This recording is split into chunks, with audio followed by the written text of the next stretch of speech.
Naunahan ka ba sa iyong fishing spot? Sa video na ito, ipapakita ko sa iyo ang best strategy Guys. kung ano ang gagawin mo kung may nakauna sa lugar.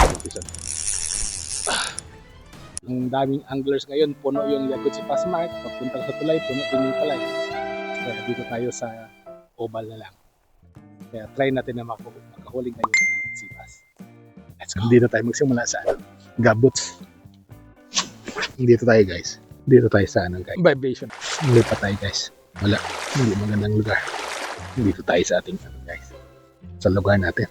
Yan, dito muna tayo sa sa 10 grams. Yung mga kuroday, malapit lang.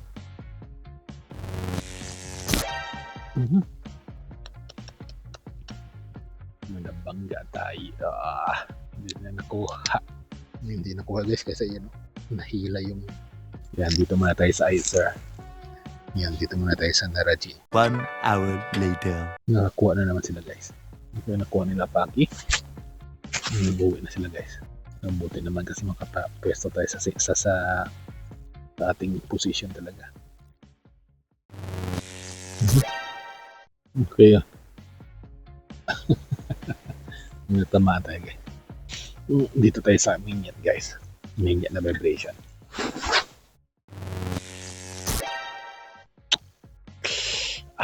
Hindi ko nakuha.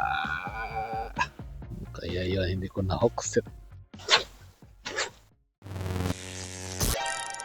Hindi natin nakuha guys. Meron.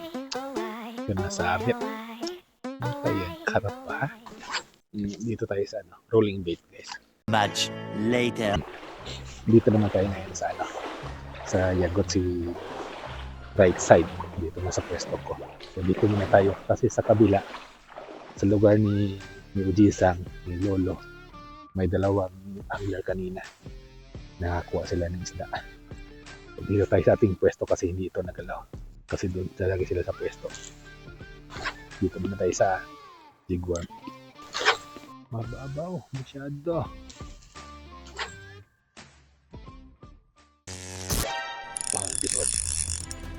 Peace on guys.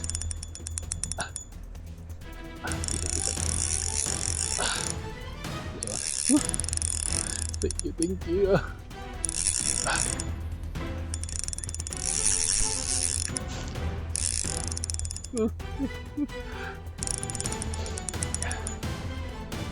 Huwag kang wala. Gusto guys.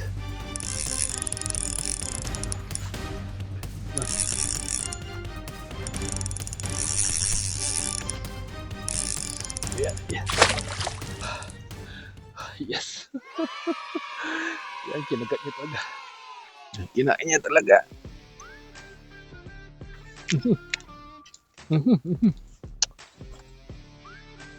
Nako, ang puti ko na jacket. Relax ka lang muna. Yan. Hugas muna, hugas. Ito talaga siya. Pagpa-high tide. Guys, kinain niya talaga.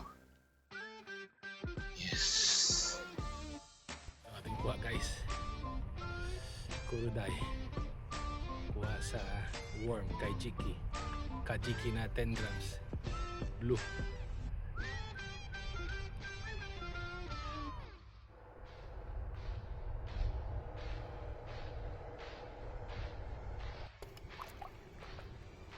Ang ganda pa niya.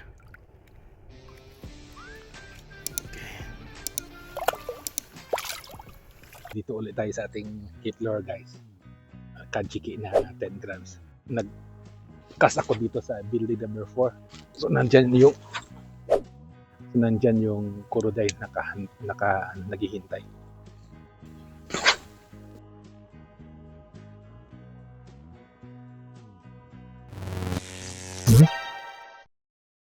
Kasi may mababaw, may malalim.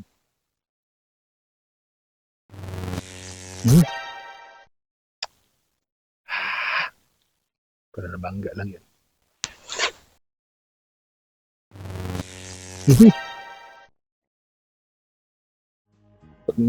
Alsa ko ng may natamaan tayo.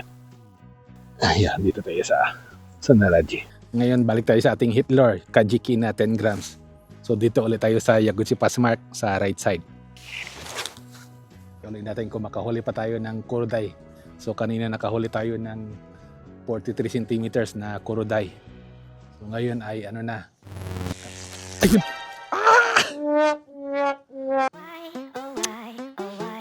May nabangga tayo guys. Meron nga guys oh. Natanggal. Kinagat. Yun oh. Kinagat niya. Yung ano lang. Hiramin muna natin itong worm ng ano. Ng 16 grams. Are! So yung ating tip ngayong gabi no. Ang ginawa ko.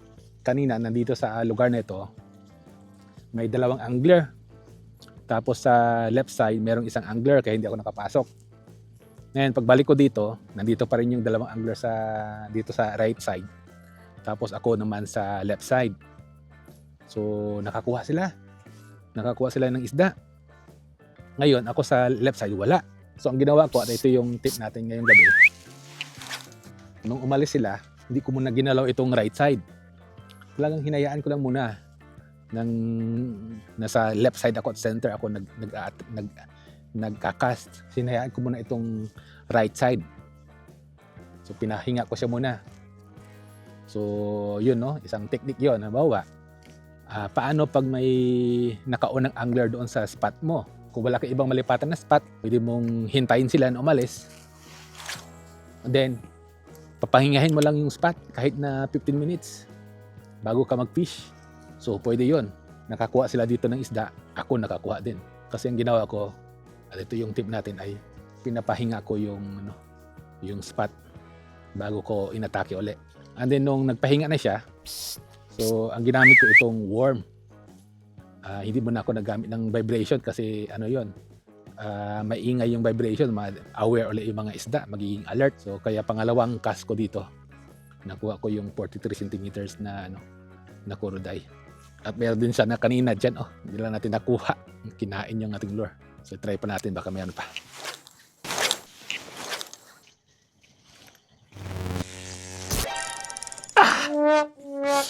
Ano yan?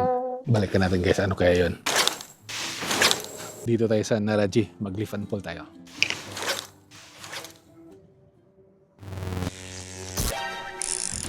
Saan guys? Hindi nakuha. Yeah. Sabi ko, peace on. Yan, dito tayo sa Naraji 50.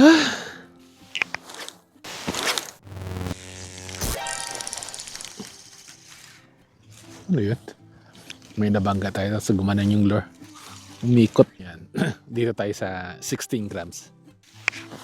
1 hour later. Balik tayo dito sa left side. Tingnan natin kung napagpahinga ba natin yung lugar.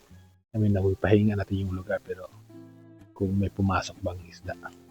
Yan. Mag-alala tayo. Quick check. Nandito tayo sa minyan guys. Last. Building 1.